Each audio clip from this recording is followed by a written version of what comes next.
All right, one more here from downtown Folsom before I move on to another spot in the Sacramento area ahead of Warriors Kings tomorrow night. That is a railroad turntable behind me. That thing used to spin around to allow locomotives to turn around on the tracks. Cool stuff here. Check out the other video to see Sutter Street here in downtown Folsom. I want to talk about my article that came out on The Athletic this morning. Will the 49ers trade up in this 2023 draft? They wanted to last year.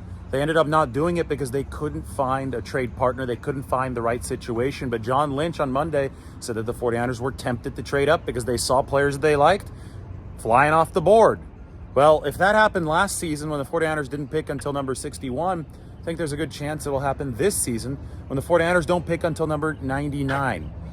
Good chance doesn't mean that it's going to happen, though. And there are certain caveats, such as the fact that this draft is very deep and the 49ers might be content just sitting back, picking between rounds 3 and 7, doing their thing. They've had a lot of success. Fred Warner, 3rd round pick. George Kittle, 5th round pick. Brock Purdy, 7th round pick. But in the event that the 49ers want to pick up an edge rusher, want to pick up, an offensive tackle who may have some early starting capability and they have to go up into the 2nd round to do it, this chart shows that they do have the potential to do it. It's based on draft value. Jimmy Johnson started the draft value chart back in the early 90s. Remember, he traded Herschel Walker in a transaction that ultimately involved 18 players. He was able to build the Cowboys dynasty with that trade. Jimmy Johnson understood draft pick trade value, and ever since then, our general understanding of it has evolved. And in the right column, you see the Rich Hill. He's a Patriots writer. You see the Rich Hill trade draft value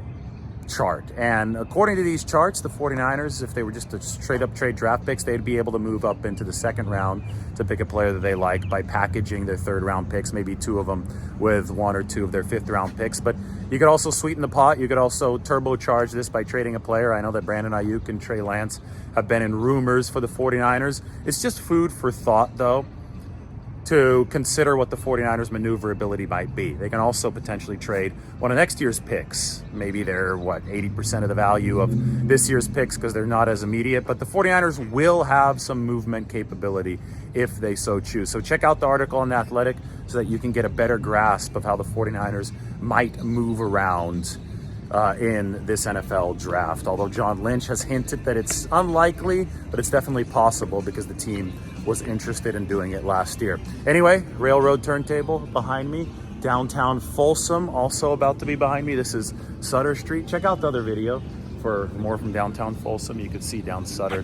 The other video that I posted when I first got here, that one featured, all that old gold mining architecture. This is quite literally 49ers territory. This town up in the foothills above Sacramento was founded in 1849 because this is where the gold rush happened. I mean, it is Sutter Street. So I'm going to head back into central Sacramento now. Hopefully see some more cool stuff ahead of Warriors Kings. All right, everybody take care.